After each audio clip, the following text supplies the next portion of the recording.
Well, it is an absolutely fabulous morning, so good morning, everyone. Good morning. Thank you. I'm Kevin Geist, and I share leadership today with Reverend Joan Sabatino of UUJusticePA. We welcome you to celebrate in the transformative power of the religious community. Whoever you are, wherever you live, whomever you love, whatever you do for a living, you are welcome here at the Unitarian Church of Harrisburg. We invite you to join us for coffee hour following this morning's service, either downstairs or on Zoom. Online or in person, we're glad you are here.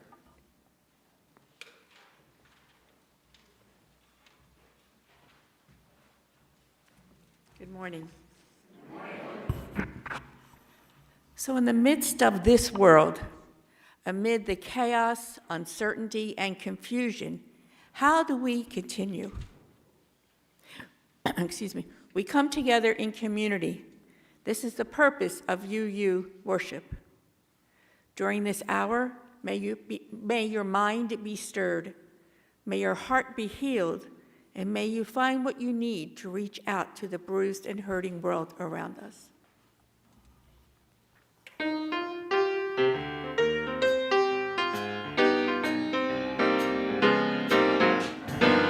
are building a new way. We are building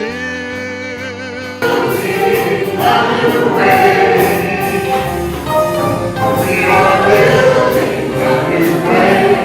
Feeling stronger every day. We are building a new way. We are learning to be free. We are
So the words are up there? They're coming, okay. So in unison, please. We light this flame and are emboldened by its blaze, knowing our strength as a prophetic and powerful people is rooted in the diverse ways we answer the call to love. Thank you.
This reading is by Parit Baraha. He's a former U.S. attorney in the Southern District of New York and explains what justice is and what it takes to achieve it. Abraham Lincoln and Frederick Douglass, abolitionist and former slave. Justice is important. It takes hard work and an open mind. Sonia Sotomayor, U.S. Supreme Justice.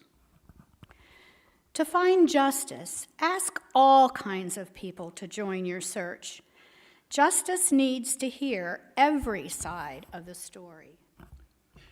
Ida B. Wells, journalist and anti-lynching crusader. Justice asks questions, lots of them.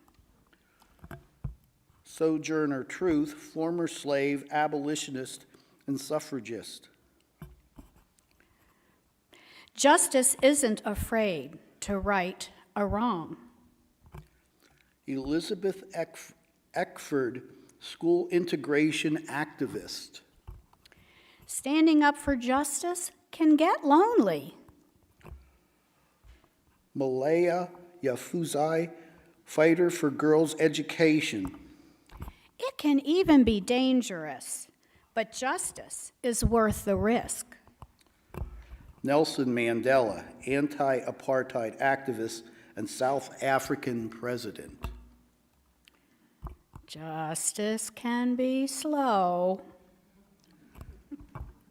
Japanese American internees.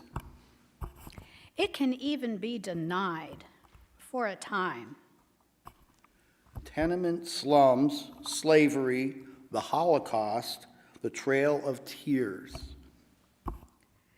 Sometimes people worry that there is no justice in the world.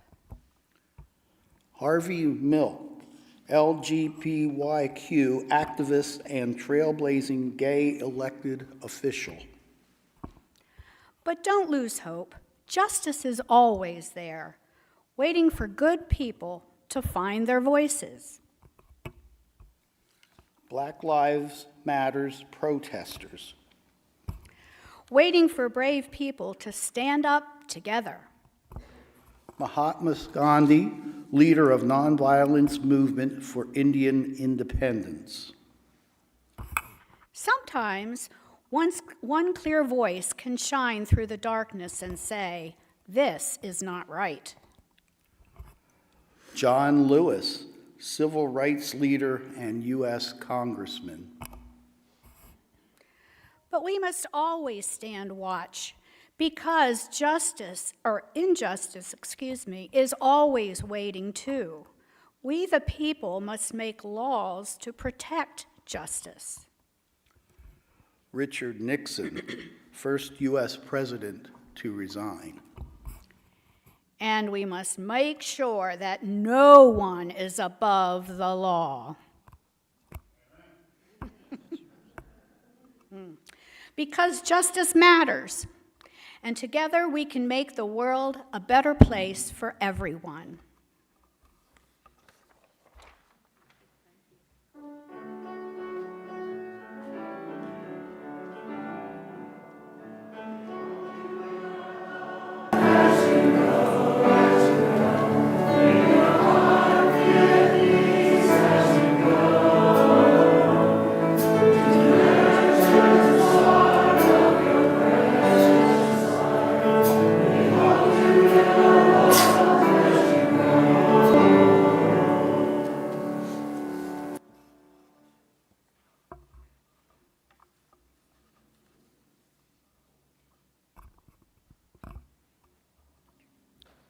Once upon a time, a member of this church related their story about their vacation at the beach, where they were out on their balcony watching the passers-by below.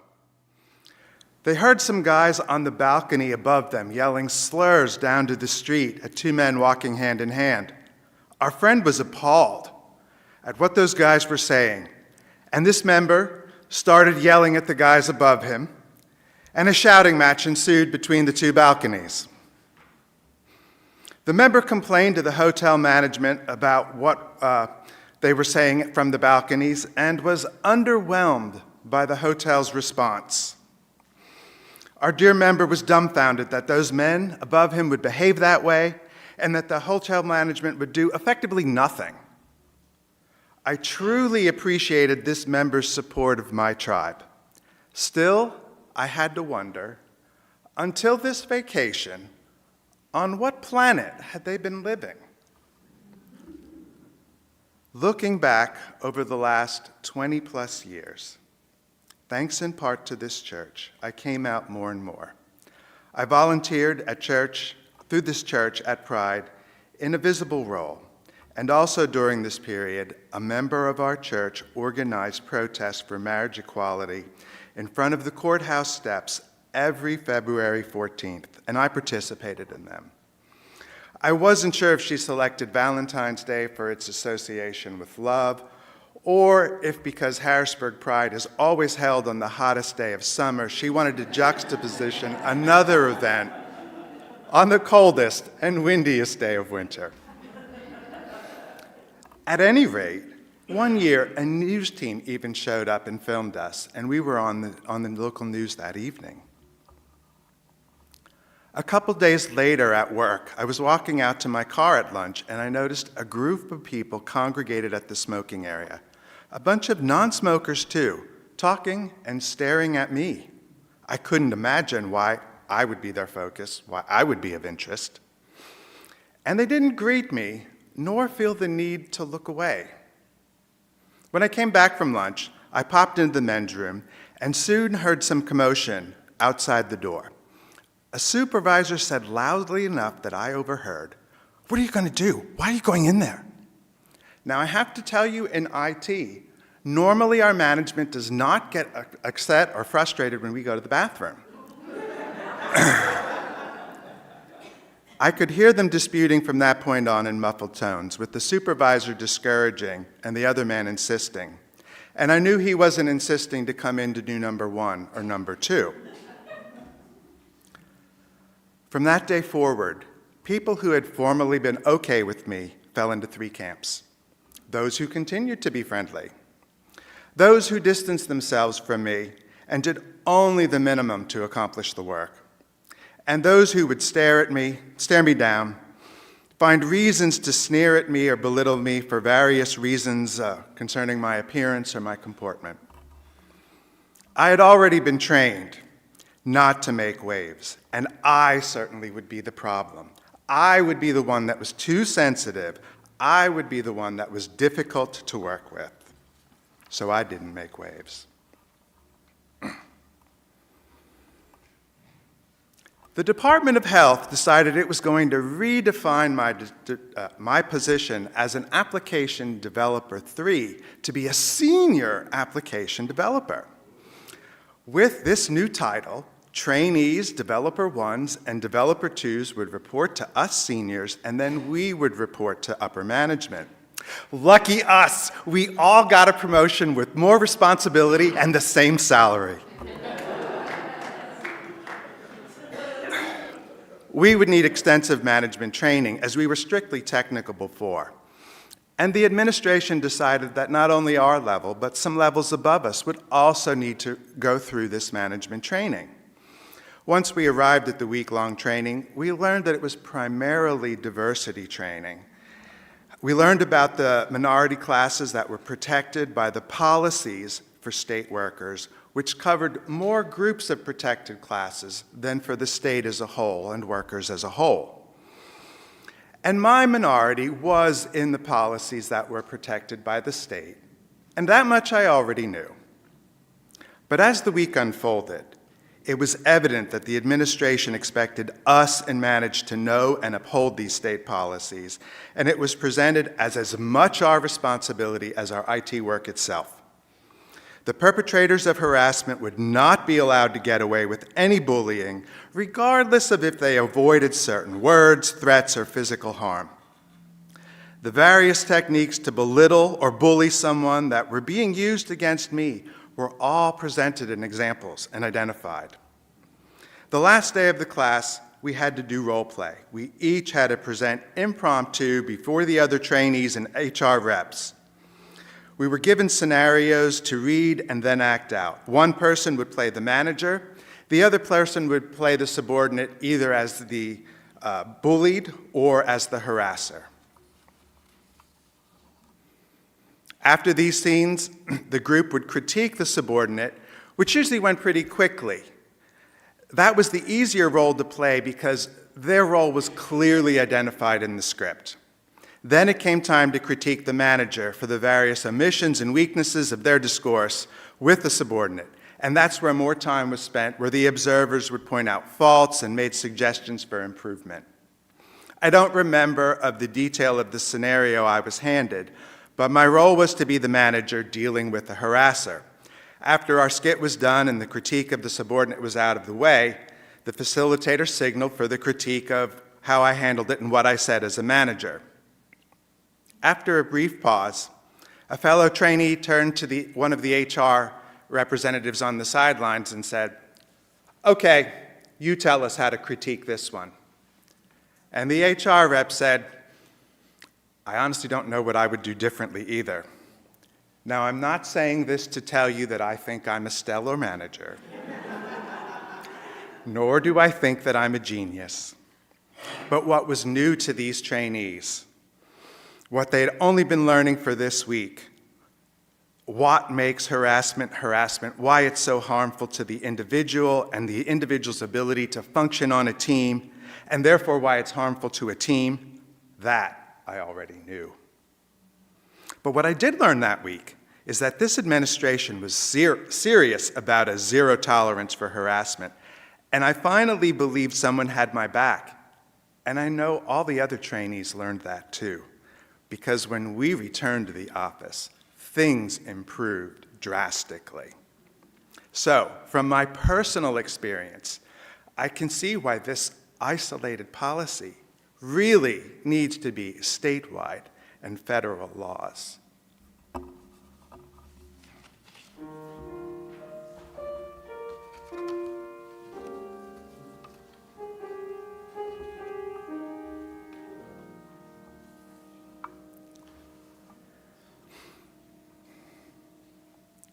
Let us open our hearts and minds now to a time of meditation and prayer, a time to give expression to our joys and sorrows.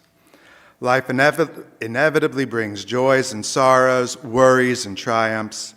In community, we often find that sorrows shared are eased and joys shared are multiplied. What burdens or sorrows weigh heavy on you today? What joys or gratitudes lift your heart? We invite you to share them now through writing them on a slip at the back of the sanctuary or typing them into the Zoom chat. Please indicate whether your message is okay to share out loud. You can also honor your joy and sorrow by placing a stone in the water of community here in the center. Please use the side aisles to go back and then the center aisle to come up and the side aisles to return again. Spoken or unspoken, our hearts join with yours in bearing and celebrating all that life brings.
And Stillwater says, my surgery last month went very well, with the least number of invasive procedures needed. I'm recovering well, although I'm much more tired than I expected, and I'm hopefully back to eating normally soon. Thank you for all your support and good wishes. And I will place one more stone in the water of community for all those joys and sorrows that remain silent in our hearts and in our thoughts.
realized that that song was going to go right before my sermon. It always makes me cry. So now I have to, now I have to get myself back together here. And you know, in this world, right, today, it really makes a difference. Okay. So in the midst of this world, how are we going to keep going? That phrase, in the midst of this world, is the title of a reading by Rebecca Ann Parker that I often use to begin my sermons when I visit congregations.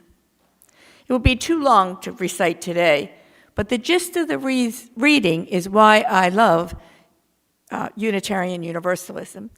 It speaks from the place of our religious witness. We are living our faith when we speak from a place of our religious witness. We are living our faith and working to change the world. At my age, I turned 72 this week. I should retire. I should be sitting at home. Here's my vision. I'm sitting at home reading a book and reflecting on my life, maybe doing some writing. But instead, my faith has called me to do the work of justice and to encourage UUs to get up and get off the couch and do the work of justice across our state. We must embrace the reality that saving democracy, living democracy, engaging in democracy is the only way democracy will survive. Our political system, both in Congress and in our Commonwealth, is broken. It is a dangerous time. It's not the first time we've been on the brink of losing our democracy. I'm sure many of you hear Rachel Maddow tell the stories of history, and she's not the only one. And we can learn from these stories, right? But we're afar. It's not the reality of what we read in the newspaper this morning or tomorrow, right? It hurts, and it's hard sometimes to keep going. Believe me, it is. In that song, it gets lonely sometime, and it gets frustrating a lot of time, and it's why we need to do the work together. That's my mantra. As director of UUJusticePA, I walk through our opulent Capitol building regularly.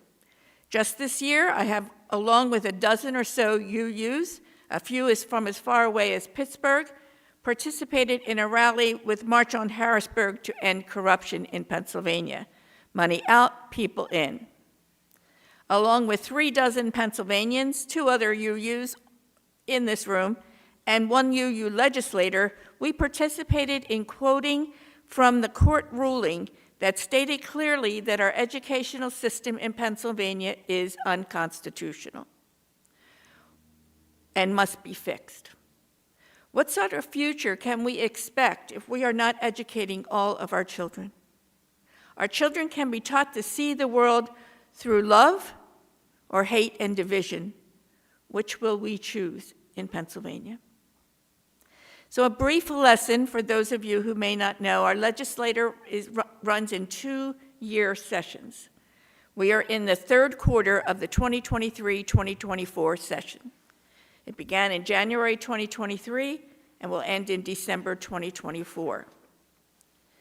During the 2nd quarter of this legislative session, fall 2023, our House Judiciary Committee got unstuck for the first time in over a decade. During the previous 12 years, the Republicans had been in charge of the Pennsylvania House of Representatives. I'm not promoting one political party over another, I'm just stating fact. The Republicans held the majority, and no criminal justice reform legislation advanced. This fall, with a 1-seat majority, the control of the House was for the Democrats. And they passed dozens of reforms to begin to dismantle our dysfunctional criminal justice system. So we should figure this is good news, right? Maybe. What happens is the bill comes out of committee, goes to the House of Representatives floor, gets voted on, then gets sent over to the Senate, and they put it in the Senate Judiciary Committee, run by the Republicans, and there it sits. There it sits, the same way they've been doing things for over a decade. No movement, no discussion, nothing. It just sits. So these criminal justice reform bills, they made changes to how a person is held in solitary confinement, provides for feminine hygiene products for incarcerated women, allows for women to deliver babies in prison, not in shackles, provides for geriatric care and mental health care for Black men who have spent decades in prison for drug violations that possibly will soon be legal. I can go on, but the point is our political system is broken, and there's no way to fix it except through the ballot box.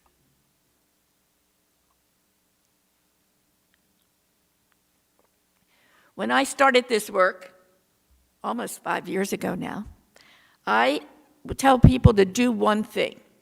Come on, you can just do one thing, whatever that one thing might be. Now I tell you that is not enough.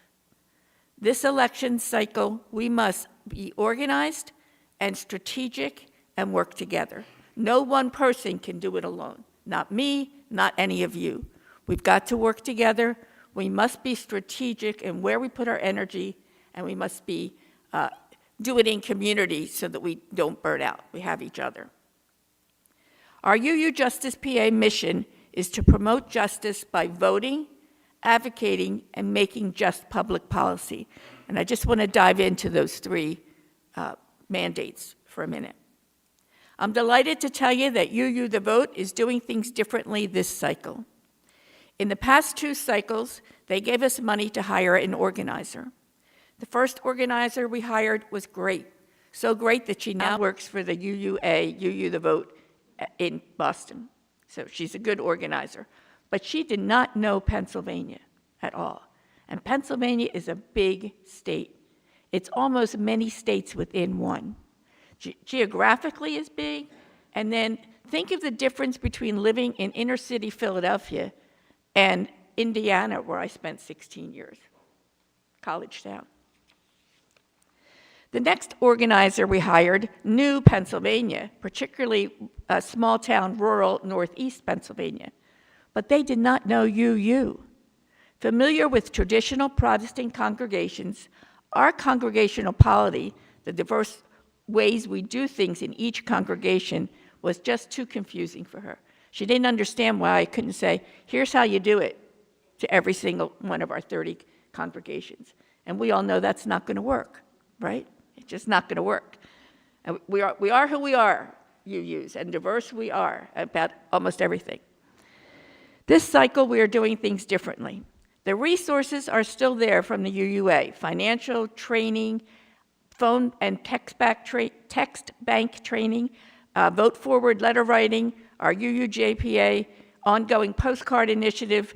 But this cycle, the question from the UUA wasn't, here's your money, hire your organizer. The question this time is, who are your partners and how can we help? And so I am turning that around to each of the congregations. I'm trying to get a visit with each of them. You know that won't happen, but maybe half of them. So what is going on in your community? What's happening with reproductive justice here in, is this Dauphin County? Dauphin County, right? What's happening with your school boards? I've met Josh Sisek. What environmentally, what's going on here? What are the issues that we should take on and take to the poll, take to the ballot box, take to our Congress people? We're going to do, I think I mentioned this later, but we're going to do citizen advocacy training. We need to be able to go into our Congress people and our legislators' offices and let them know where we stand on issues and remind them that if they don't vote in ways that uphold our UU values, they're not going to get our vote. It's that simple. We elect them. They work for us. Having me here in Harrisburg could be a plus for this congregation as far as mobilizing and getting things moving. Advocacy. UUJusticePA will continue to organize citizen advocacy days around our issues. We had one, Poor People's Campaign had a rally on March 2nd, Saturday. There were about a dozen UUs present, and maybe more, because there was another location that I didn't see. We're going to do an advocacy with CADB, Coalition Against Death by Incarceration, on April 29th. We're going to do one with Ceasefire PA, Gun Violence Prevention, on May the 7th, and then Equitable Education on May the 8th. And so the issue is different, but the message is the same. Here is what we want you to fix. Here's what we want you to change. And if you don't do it, we're not going to vote for you. Okay. Politely, but that's the message. Our next all-call, we try every other month to have an all-call, so all of our justice teams come together to discuss an issue that affects all. We rolled out UU the Vote last time, and on March 5, we're going to be talking about a program on banned books and how we can fight back. If you are not on our email list, please get on it. At least know what opportunities we provide for advocating for justice, for legislation that matches our UU values. I'm going to skip that part. So remember, I bring this sermon to like Pittsburgh, right, where they have a hike to get here. Erie, I'm going to Erie in June. It's a hike to come to Harrisburg. So I encourage people to know your local legislators, to know where your local legislator's office is, and get to know them. Their staff should know you. When you're walking through Harrisburg, some of you people who've done it, you know when your legislator recognizes you, nods, says hi, you know you're working for justice. You know you've got their ears, their eyes, and their thinking. UUJusticePA, we promote the concept of all of us at some time during our lifetime, when it is appropriate for us and our families to serve in a political office, either an appointed or elected office. We need to bring our UU values to the table. It's important. Sorry my voice is so bad today. So when I say our UU values, what do I mean? We all, I think, have seen the new graphic of the flaming chalice of love in the center with sort of like flower petals going out with our values on them. Have you all seen that? You must have had sermons about it when it would be up on the screen, I'm sure.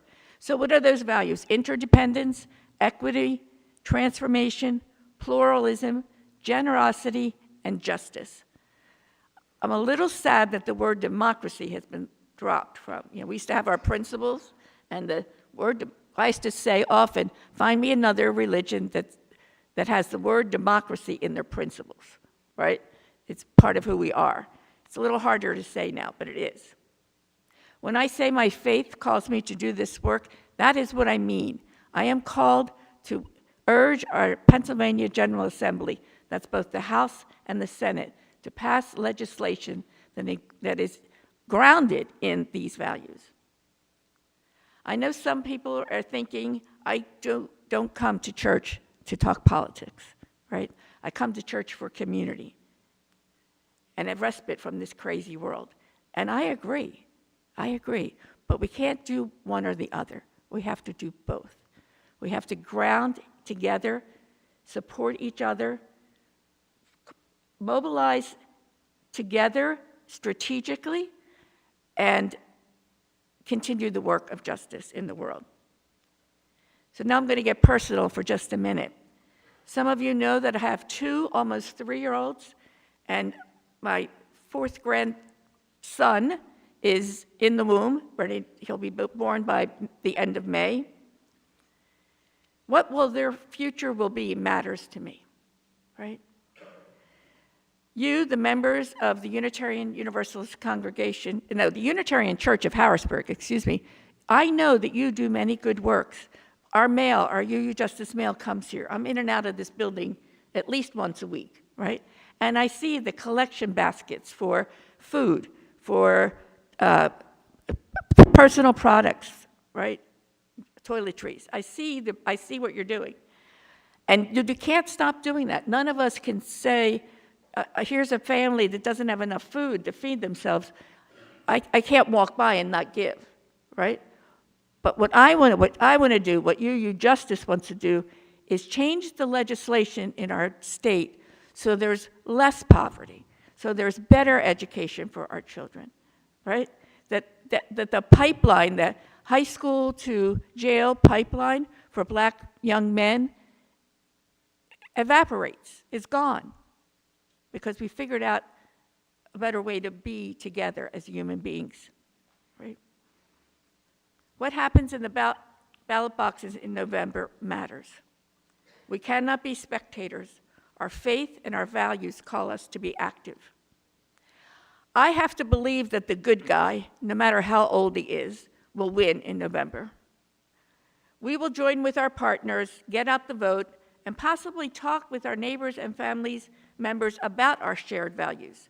Learning how is one of the opportunities we will promote through UU the Vote here in Pennsylvania, probably through the summer. And we have several bad actors in Pennsylvania, right? My congressman is Scott Perry. How many of you suffer under that? Yeah, I figured it was everybody, right? You know, he was with Trump planning January 6th. Like, he's got to go. He's got to go. And then the other one who's not currently running, but I walked into the Capitol. Some of you have heard this story, but I walked into the Capitol on the Friday before July 4th. And there was a group, about 6 Republican senators and representatives promoting the white Christian nationalism in the rotunda of our Capitol. And I said to the guard, "Can you stop them? You know, isn't this illegal?" And he said, "They're the elected officials. I can't do anything." It was frustrating. Join UUJusticePA. It's not going to cost you any money. It's going to cost you a little bit of legwork, maybe. We ask for money regularly, and I think we're going to ask for it in a few minutes from you, because we can't do the work without it. But organized money and organized people is power. That's just a true statement. Live your UU values. Join us in the work. Thank you very much.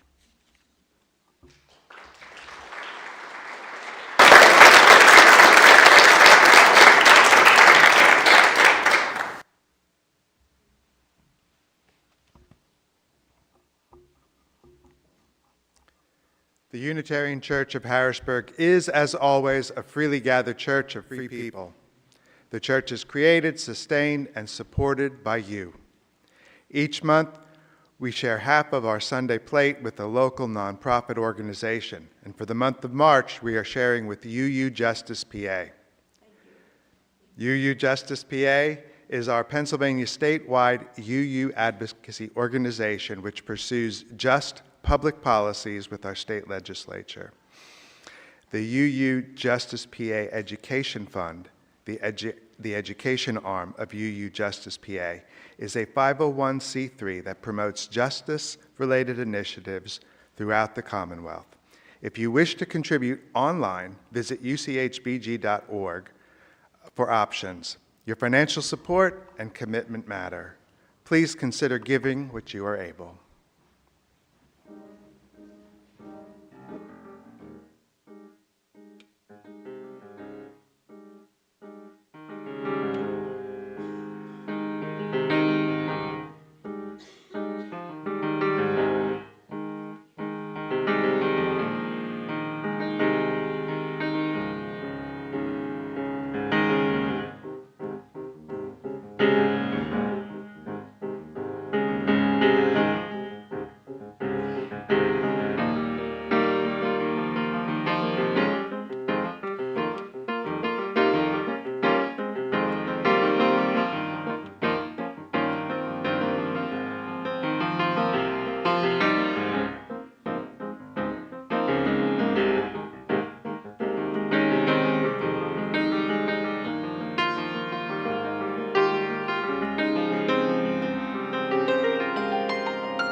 With gratitude, we receive these gifts and dedicate them to our shared work, walking together, always with love and compassion.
Go in peace, friends. Never lose your passion for peace or social justice. And may your Unitarian Universalist values guide you in your day-to-day living. Amen. Blessed be.